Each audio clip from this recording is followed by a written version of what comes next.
Hello. It's always good to be back with you. And we have a humdinger of a Bible study, really a humdinger. And let me start out by telling you that this all does fit in with Hebrews. The writer of Hebrews has his mind swimming in the Old Testament, including creation and the seventh day of creation. He's going to be speaking of and has spoken of the rest that the people of God were to go to after the wilderness years. They were to go into the land, and that is called God's rest. And they did not. And we saw that they did not due to unbelief. And so, what he's going to do in chapter 5 is talk about that rest and how we get into that rest. We had that rest at creation and in the garden, and then we lost it through Eve and Adam. We need to find out how to get back into that rest. So what we're going to do is look at chapter 1 of Genesis to see the climax of the first week, which is Shabbat or Sabbath.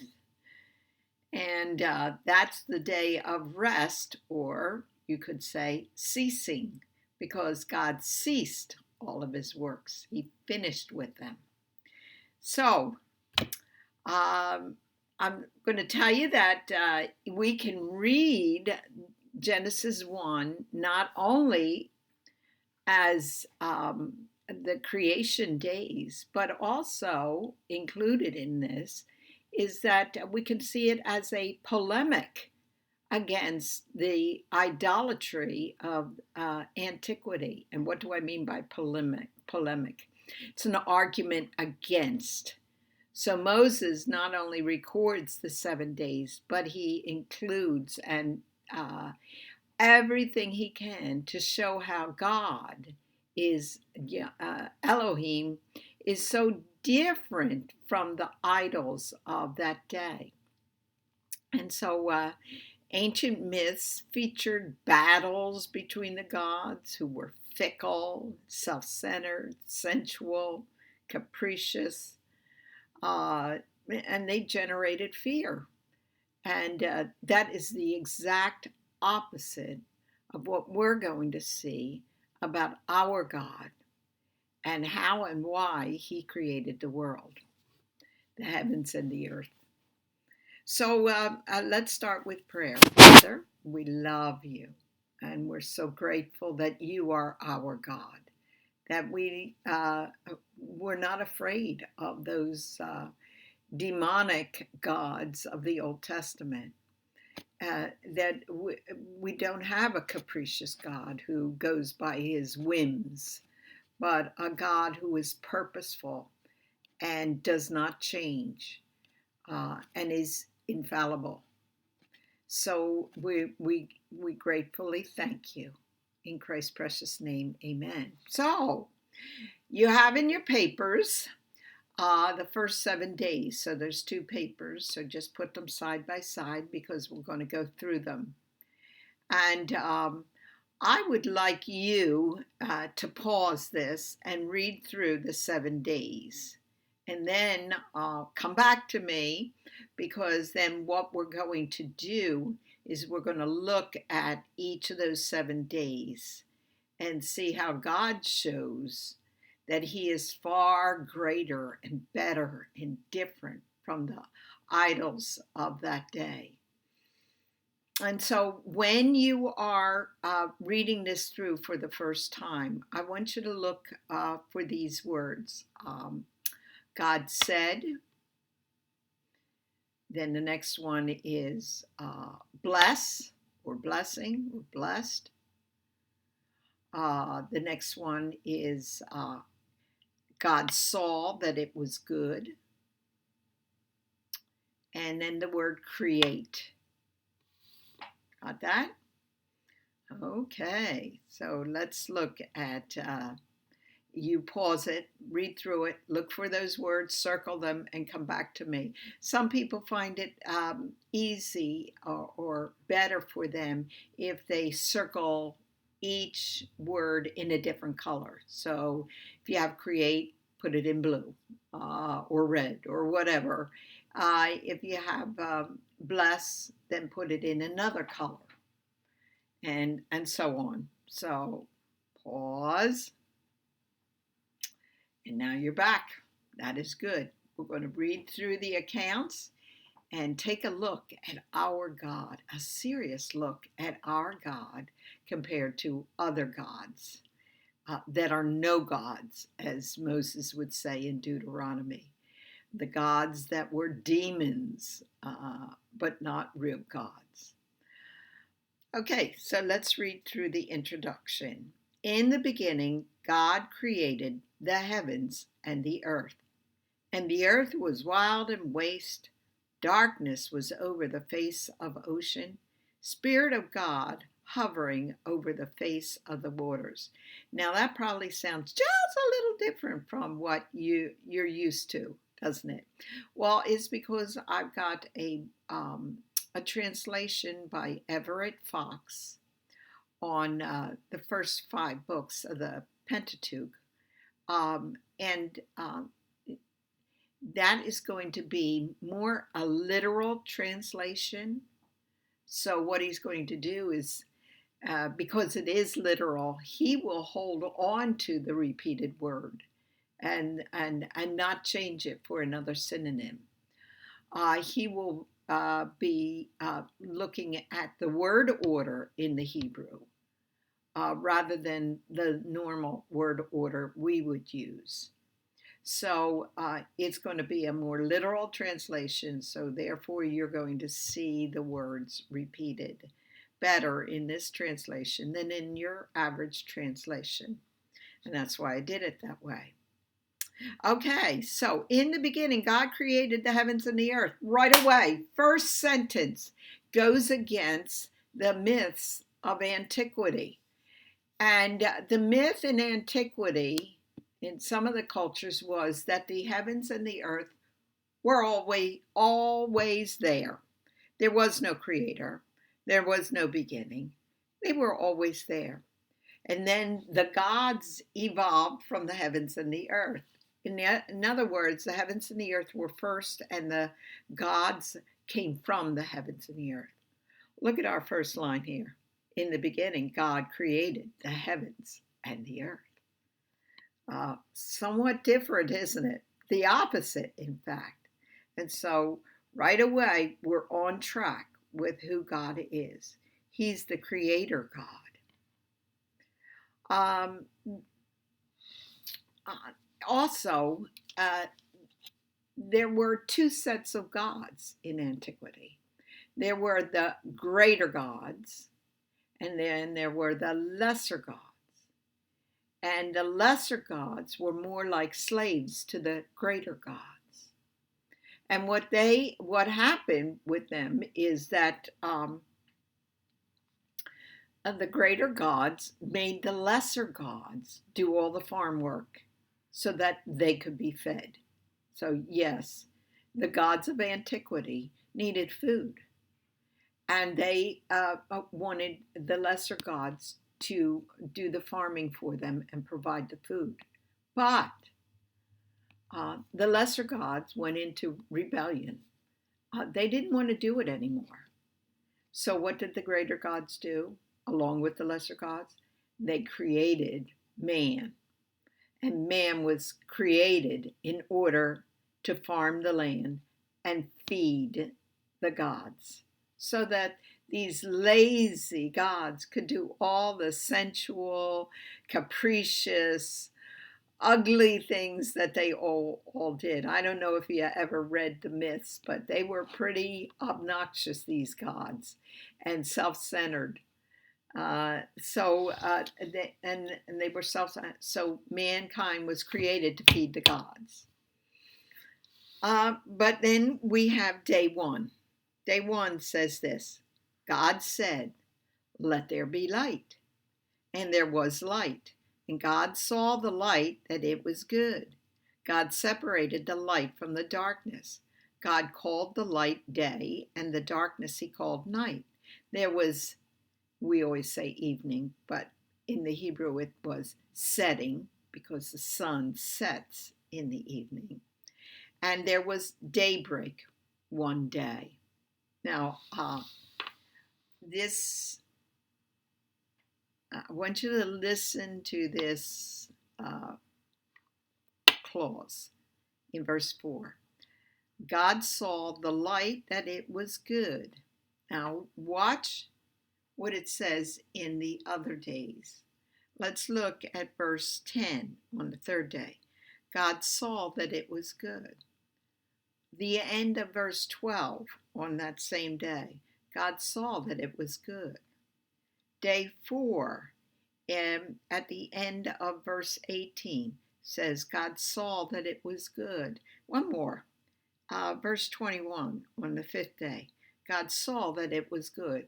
How is that verse, that sentence, different from verse 4, which says God saw the light that it was good? Did you see? In all the other sentences, it says God saw it was good. But this time, light is designated as being good. Now, what else was there on that day? Well, there was darkness. And the darkness, if you remember back in the introduction that we read, covered everything. Everything was covered by water. Everything was covered by darkness. And now God is going to take care of that darkness and limit it to the night, the evening and the night. And then we'd have half of the day in daylight, in light. So darkness was not a good thing, because God is going to remedy that situation over the next 6 days. And if you have your Bible and you go to, I don't have mine. You go to Revelation 21, and you go to the part where it says, it's near the end in the 20s, it says that there would no longer be any night. So it's not till the new heavens and the new earth come about that all of the darkness will be gone, and we will have light at all times. And it tells us in those verses that the light comes from the Lamb. Okay, so we have half of the darkness taken care of, but the other half will be light. And so God says, God saw that the light was good. See that? Not the darkness. Okay, so let's go to the day 2. God said. Remember, we're circling God said. We saw God said in verse 3, and now we're seeing God said in verse 6. So don't forget. Let there be an expanse amid the waters, and let it separate the waters from waters. God made the expanse and separated the waters that were below the expanse from the waters that were above the expanse. And I like to use this sound to remind you and to help you to remember that there's a division between the waters. There's waters everywhere. Now he's going to make an expanse in between the waters. The waters above are the clouds. The waters below are the oceans, the seas that cover the whole earth still. And it says, it was so. God called the expanse heaven. There was setting, evening. There was daybreak, second day. Did you notice what is missing on the second day? Now, if you were doing circling the words, and God saw that it was good, you would realize that that is not in the second day. And we have to ask ourselves, why? Why isn't it there? Well, remember, water's covering. It's not good. It was from the beginning. God's going to take care of that in the 6 days of creation. And so what we have is waters above separating from the waters below, but there's still the waters below that cover the earth.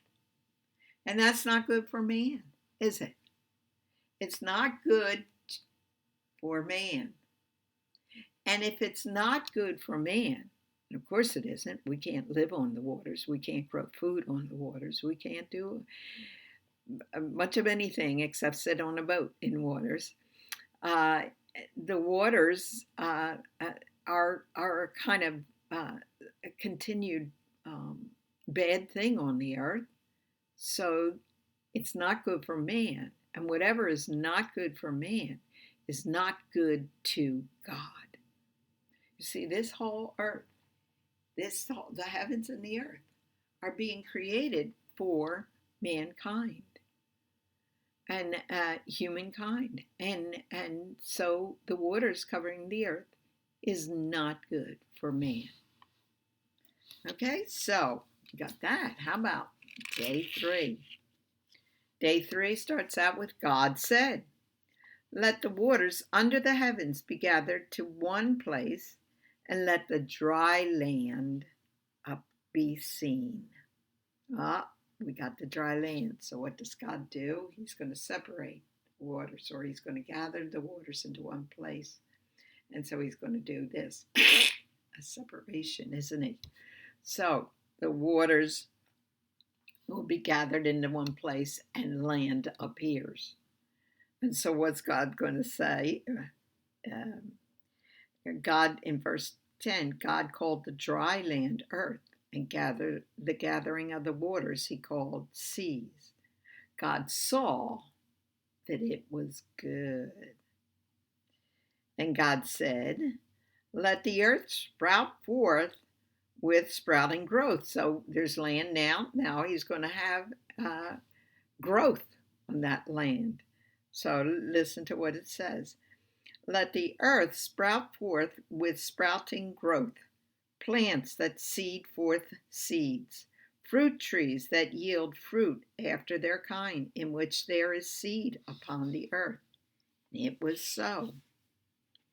The earth brought forth sprouting growth, plants that seed forth seeds after their kind, trees that yield fruit, in which is their seed after their kind. God saw that it was good. There was setting, there was dawning. 3rd day. So the seeds are gathered, have been gathered to one place. Land appears, and God plants things. God makes sure that there's seeds for growth. And we're going to find out why he has that growth being made. Because remember, God is preparing the earth for mankind. In antiquity, the seas were a place of chaos. And Rahab, the sea monster, controlled the seas. But we see here that it's God who controlled the seas. He gathers the seas so that there's land that appears. He's much greater than the demonic powers of the seas that were believed in by antiquity. He is much greater because he could control them, just like he will through Jesus Christ in the New Testament, who controls the seas. Okay, so day 4, God said, "Let there be lights in the expanse of the heavens to separate the day from the night." Now I'm going to read that over, but I want to emphasize certain words. I want you to see if maybe you could circle them if I emphasize them. So God said, "Let there be lights in the expanse of the heavens to separate the day from the night, that they may be for signs, for set times, for days and years, and let them be for lights in the expanse of the heavens to provide light upon the earth." It was so. God made the two great lights, the greater light for ruling the day, and the smaller light ruling the night and the stars. God placed them in the across that dome and put in the expanse of the heavens to provide light upon the earth, to rule the day and the night, to separate the light from the darkness. God saw that it was good. There was setting, there was dawning. Fourth day. Okay, did you hear all those words that I emphasized? They were all purpose words, weren't they? They gave purpose for the lights. And if we go back to the same chapter in Revelation, we'll realize why there had to be a purpose for these lights.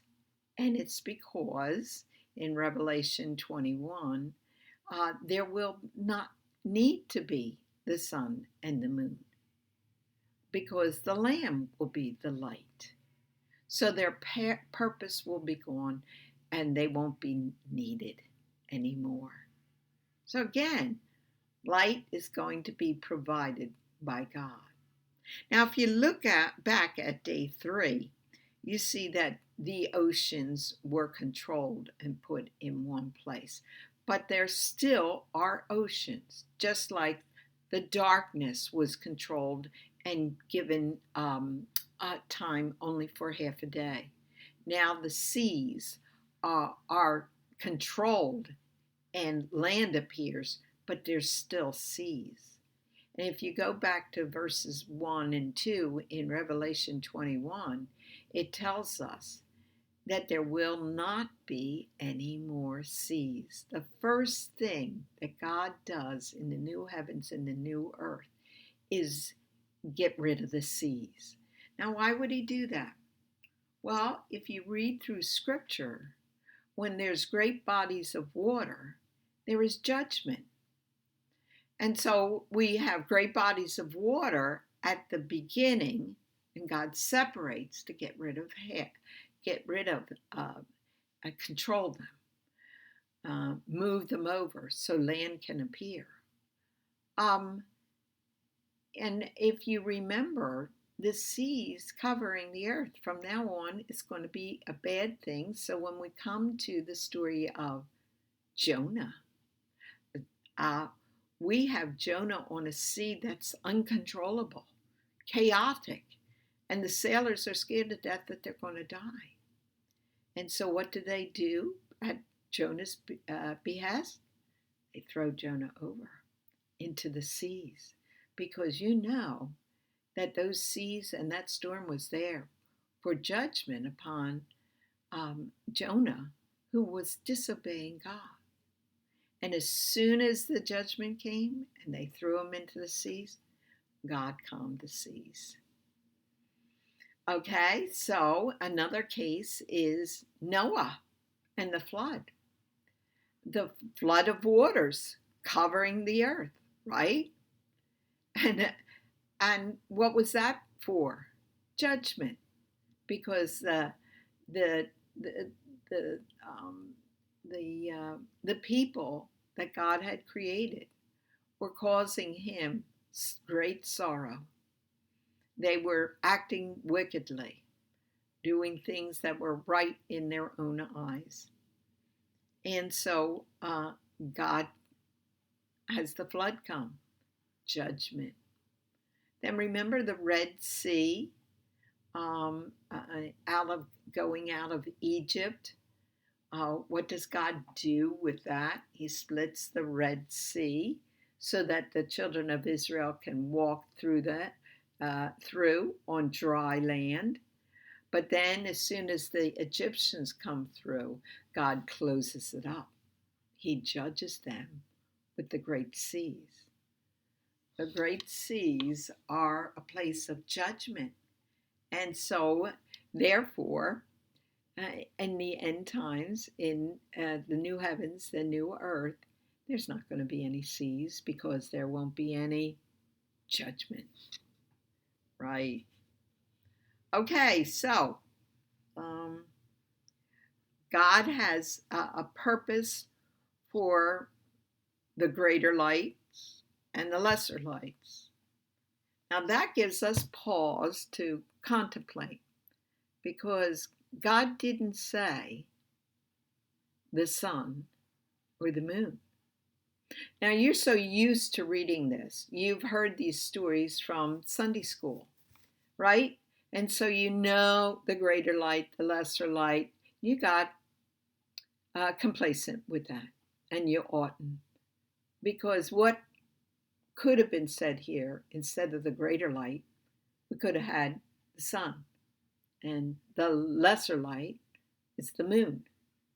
So why doesn't the author name the sun and the moon? Why does he circumvent the name, go around it, call them the greater and lesser lights? Well, because this is the creation week, and it is God who created it. And that's paramount for us to see because the name of the sun in Hebrew and the name of the moon in Hebrew are the names of gods. So God won't even name them in this account. Moses is saying they are so unworthy, the gods. They are not existing, and I'm not even going to name them.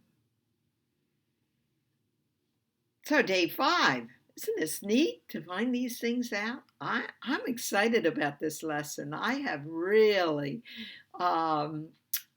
enjoyed doing this. Now I did some of this years ago, probably 20 some years ago, when I first taught Genesis. It took me 6 years to teach it. And when I taught it back then, I had a lot of this information, but I've gathered a whole lot more.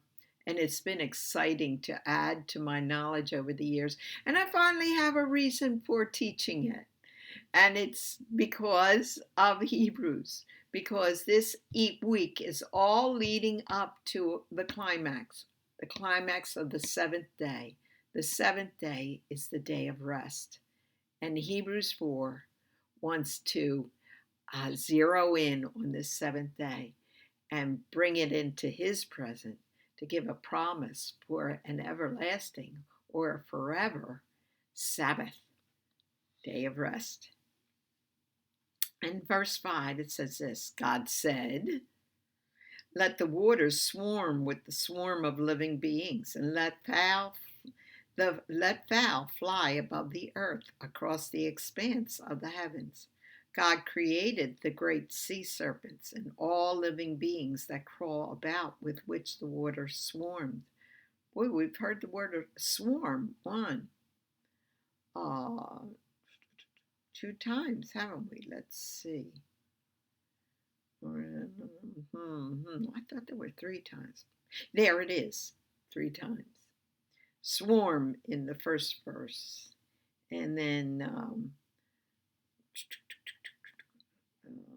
created all living things that crawl about the water, swarmed in verse 21 after their kind, and winged fowl after their kind. God saw that it was good. Is that only 2 times? 2 times. Okay, so swarm is there. The fish were to swarm. And it's so interesting because in the first chapter of Exodus, we have the genealogy of Jacob, followed by the fact that they were going to grow in number. They multiplied, and in fact, they swarmed on the earth. And God blessed them. And that's why they swarmed and multiplied and increased in number greatly, he says. And now we have the first blessing. And so we have to figure out what that blessing meant. So let's look. God created the great sea monsters and all living beings that crawl about, with which the waters swarmed after their kind, and all winged fowl after their kind. And God saw that it was good, and God blessed them. Now listen to what the blessing included. Bear fruit and be many, and fill the waters in the seas, and let the fowl be many on earth. What did the blessing include? It includes swarms. Let them increase. Let them bear fruit, right? And so that is the blessing, to keep on multiplying. Now, did you notice the word created? This is the second time that it's used. The other times, it's the word made. It's asa in the Hebrew, but it's the word made. The first time create is used, and that's the word bara that you've heard of. Bara and asa, create and make, are both synonyms, and neither one of them is more special than the other. But the author uses the word create in a creative way, because when this chapter begins, it uses the word create. Remember, in the beginning, God created the heavens and the earth. And so days 1, 2, 3, 4 are under that word create. And if you notice, everything in those days are inanimate. In other words, not living. So God creates the non-living things that breathe. And then on day 5, he begins to create living things, animate things, things that breathe in some way, shape, or form. And the first thing he creates that's living, the fish and the birds, and they're to increase. And he blesses the living things. He blesses them because he wants them to multiply. And under that word create is also the sixth day, the first half of the sixth day, when God is creating animals. So let's look at the sixth day. God said, "Let the earth or land bring forth living beings after their kind, herd animals, crawling things, wildlife of the earth after their kind." It was so. God made the wildlife of the earth after their kind, and the herd animals after their kind, and all crawling things of the soil after their kind. God saw that it was good. Okay, so now we have the animals made, and they're under that blessing that began in on the previous day. God, now watch this. God said, "Let us make human." On the same day. But watch how he's going to differentiate between the humans and the animals he creates. Watch it. "Let us make human in our image according to our likeness. Let them have dominion over the fish of the sea, the fowl of the heavens, animals, all the earth, and all the crawling things that crawl about upon the earth." So God created, there's that word again. That's the third time it's being used, and it's used for humankind, differentiating man from all other animals. So God created human in his image. In the image of God did he create it. How many times is the word create? How many times is it being used? 3 times. And it's the third time it's being used. So we have threes and third and 3 seems to be an important number. We're going to see that there's going to be 3 blessings. And now it's 3 creates when it has to do with mankind. And it's the third time that God is using it. So humankind gets 3 creates because they're so special. And they're separate from the animals that were created, because now God's using create again to separate humans from the animal world. And God blessed them, right? This is the second time the word bless is used. And watch what it means.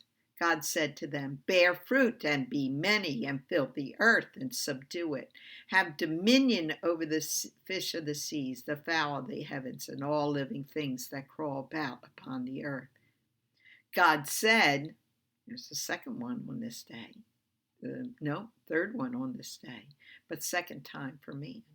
Here, I give you, who's the you? Humans. I give you all the plants that bear seeds that are upon the face of all the earth, and all trees in which there is tree fruit that bears seeds, for you shall they be for eating. And all, okay. Now, this is such a far cry from remember the pagan gods who create man to do the farmland, to feed them? What do we see here? God made the fruit trees and all the other vegetation, and he's giving it to man. Man doesn't have to do it for God. It's to man. And also for all the living things on the earth, for all the fowl of the heavens, for all that crawls upon the earth, in which there is living being. All green plants for eating. It was so. Now God saw all that he had made. And here, it was exceedingly good. I like that better than very, although you can translate it very. There was setting and there was dawning the 6th day. The gods, the pagan gods, made man to feed them. But God made the fruit and all the vegetation for man.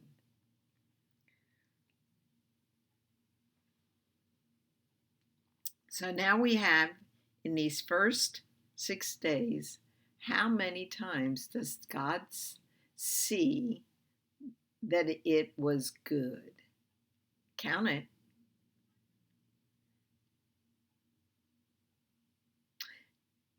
7. Wow. 7s from now on, after this chapter, are going to dominate the Old Testament. Things will be said in 7s. Things will be done in 7s. Lists will be 7s. 7 is the number. And so in these first 6 days, we're told 7 times that God saw that it was good. And then remember we talked about the fact that man needed land, the earth, to live upon, and he couldn't live on the seas. So the land or the earth is important to God. And so count how many times earth is used here on this day, on this 6th day, when God creates man. Start with verse 26. Because this has to do with man. If we start with verse 26, we count how many times is earth or land used? 7. Not only that, we have these 7s. Do you see? 7, 7, 7. Okay. There's 7 days. But not only that, if you counted from the first day to the end of the last day, how many times the word earth is used, you will come up with, do you want to try? Figure it out? I didn't ask you to circle it. So if you want to try first, put this on pause and circle them and then count and come back to me. We're talking about not the introduction, but from the first day to the last day, how many times the word earth is used, which can be translated land. Okay, pause. Okay, you came back. Did you count 21 times? And what's 21? It's a multiple of 7. So there's 7 times in when God created man that the word earth or land is used, 21 times over the 7 days. So we have it. See, 7 is so important because now we're going to see the climax of our story, and that is day 7. Thus were finished the heavens and the earth with all of their array. God had finished on the what day? 7th day. Count how many times the 7th day is used. His work that he had made. And then God ceased or rested or Shabbat or Sabbath. Yes, Sabbath means rest or ceased. And the word is Shabbat in Hebrew. On the 7th day, see the repetition of 7 on the 7th day. From all his work that he had made, God gave the 7th day. That's the 3rd time that is used. Now, after this chapter, numbers of things, certain numbers become important. And it starts right here in chapter 1. The word 7 is going to be important, and that means complete or perfect. What God does is complete.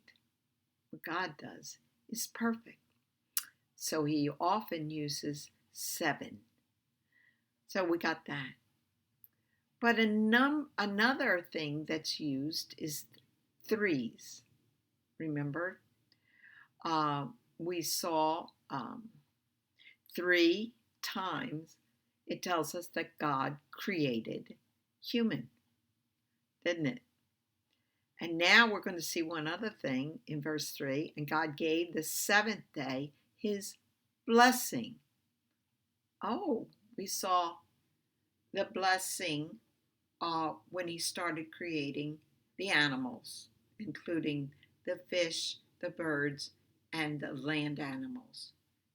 And then we saw his blessing on man, signifying that man is different from the animals. And he gets his own blessing. And we said that blessing meant multiplying, going on and on and on. And so what does that mean for the 7th day?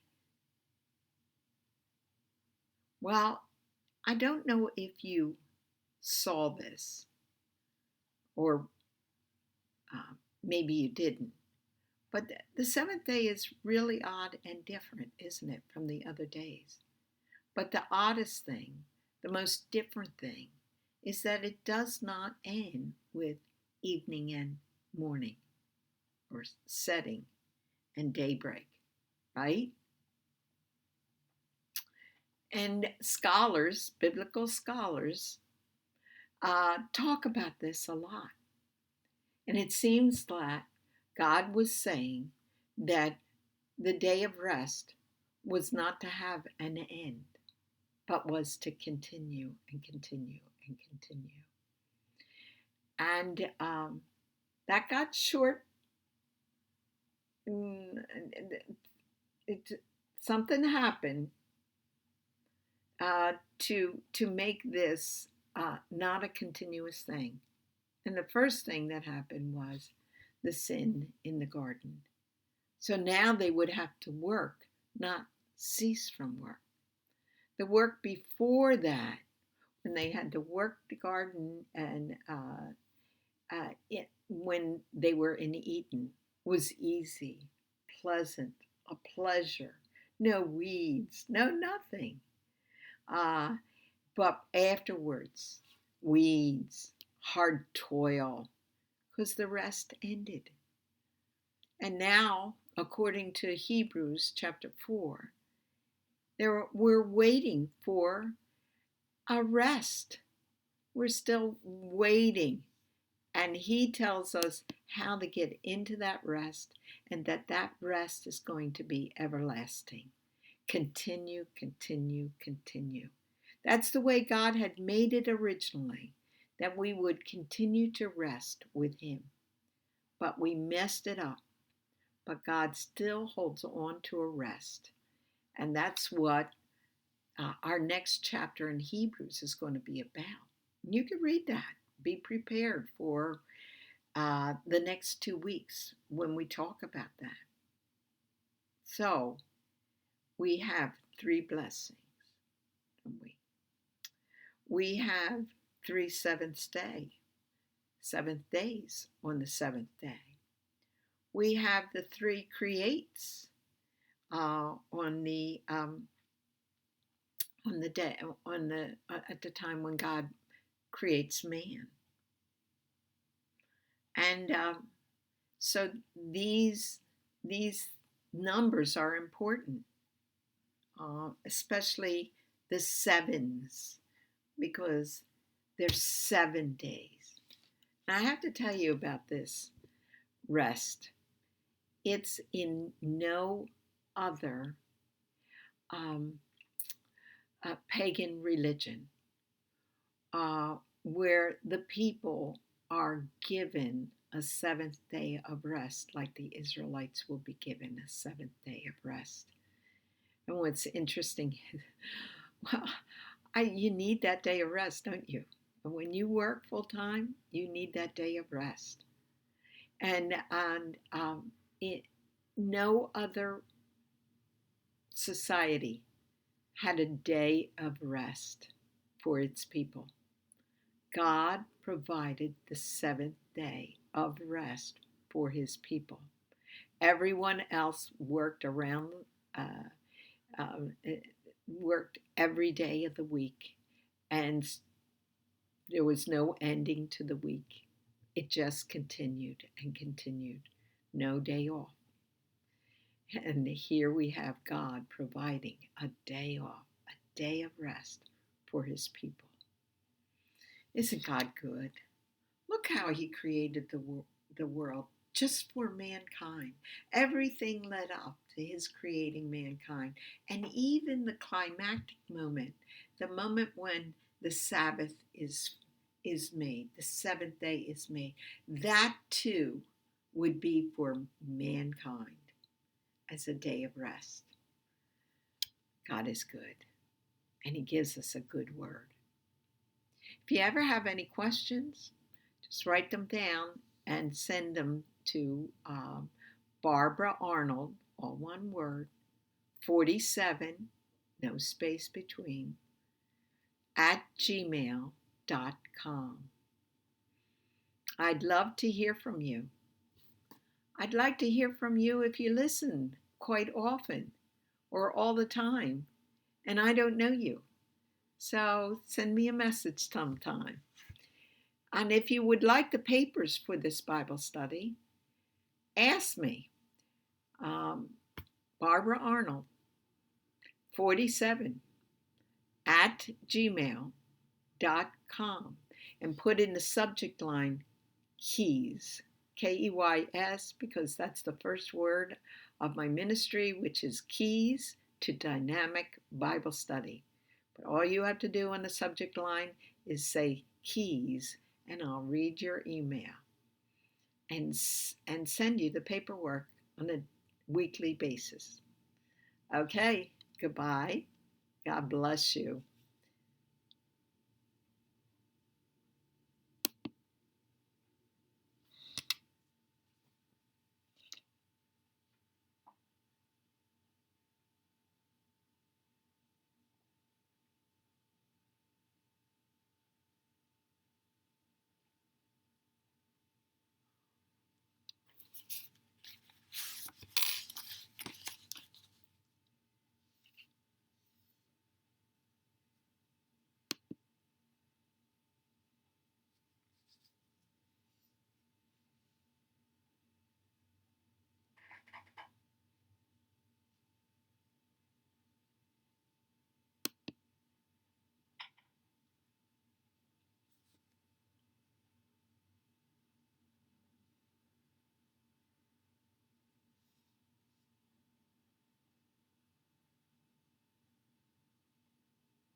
Okay, Jim. I just did my YouTube and got finished and went to file and it's and went to export and then 720. I was supposed to hit 720 and I did. I've done it several times, and it doesn't light up. It goes to one below, and therefore it doesn't bring up um, export as Bible study. So I really would like you to let me know what to do so that I could get this online. And okay, I love you. Bye bye.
doing your YouTube or you already done it? I did it and I can't export. You what? I can't export. Won't let me. I don't know a thing about it, babe. I know. Oh, good. Not a thing do I know. Hi, baby. Hi, baby. Okay. I did my video and then I was up to export and I did file, export, went over to 720, which you told me to do, and it wouldn't push. The only thing open, it has a dot next to 480. So let me export. See, it has, well, I don't know. It has a dot, a bullet right in front of 480p. But no matter how much I try to get on 720, it won't let me. 480? Okay. Oh, thank you. I was sitting here thinking I'd go the whole day without my computer and without being. So I really appreciate you doing that for me. Okay, baby. Bye-bye. Why did you want to ask him that? Because he's working. Oh. He's always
working.